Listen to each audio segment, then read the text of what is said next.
চিকেনগুলোকে হালকা ব্রাউন করে ভেজে নিতে হবে। ভাজা হয়ে গেলে তারপর আমি মশলাটা রেডি করব।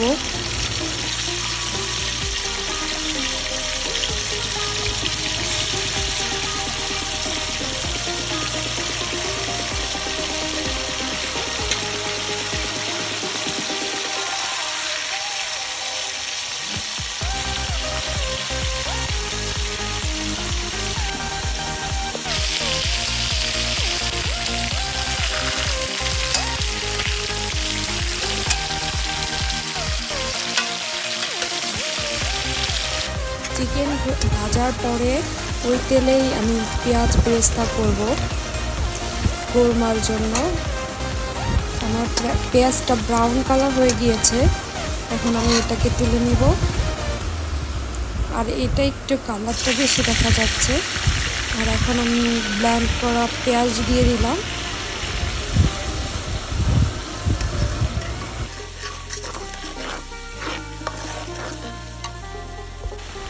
এখানে আমি আদা রসুন পেস্ট দিয়েছি কিন্তু ভিডিওতে এখন আমি রোস্টের মশলা দিয়ে দিলাম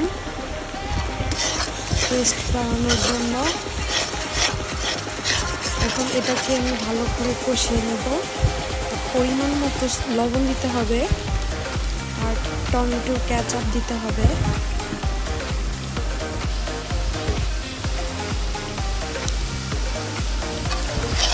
আর একটুখানি সুগার দিতে হবে।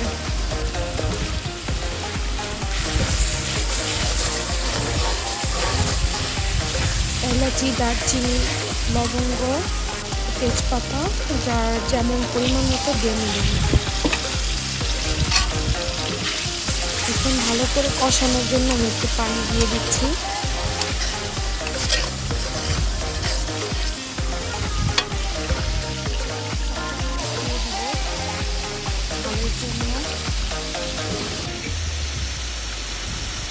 মশলাটা কষানো হয়ে গেছে, এখন আমি চিকেনগুলো দিয়ে দিব।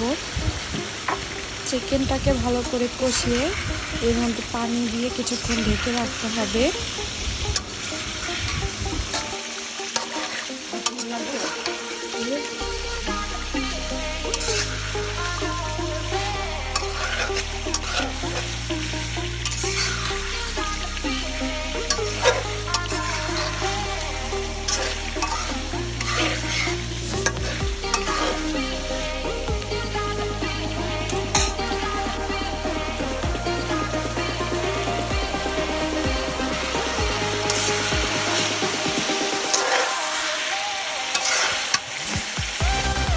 এখানে আমি কিছু আলু বখরা অ্যাড করেছি টেস্ট বাড়ানোর জন্য। আপনি চাইলে দিতেও পারেন, নাও দিতে পারেন।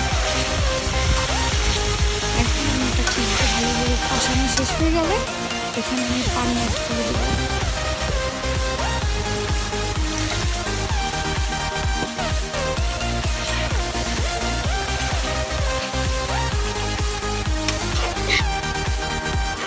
এখন আমি এটাকে 10 মিনিটের জন্য ঢেকে রান্না করব।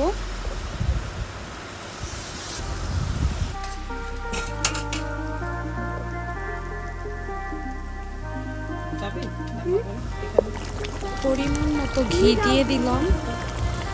ঘি না দিলে টেস্টটা ভালো আসবে না। আপনারা চাইলে দিতে পারেন অথবা বাটারও দিতে পারেন। ঝোলটা একটু কমে আসলে এখানে আমি লেবুর রস দিয়ে দিব। লেবুর রস দিলে টেস্টটা অনেক ভালো আসে।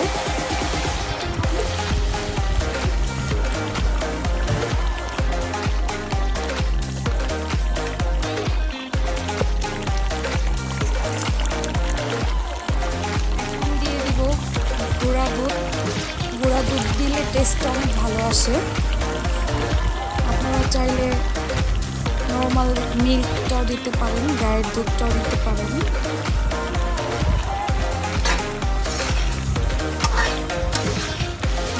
ভালো করে নেড়ে দিব।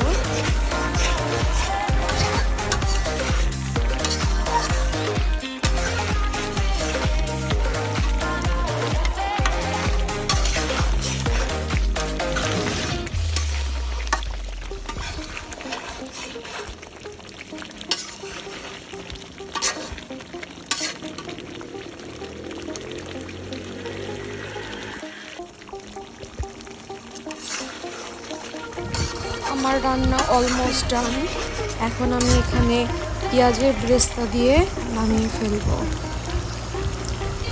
এটা আপনারা পোলাওর সাথে খেতে পারেন, ভাতের সাথেও খেতে পারেন, পরোটা বা নান রুটির সাথেও খেতে পারেন।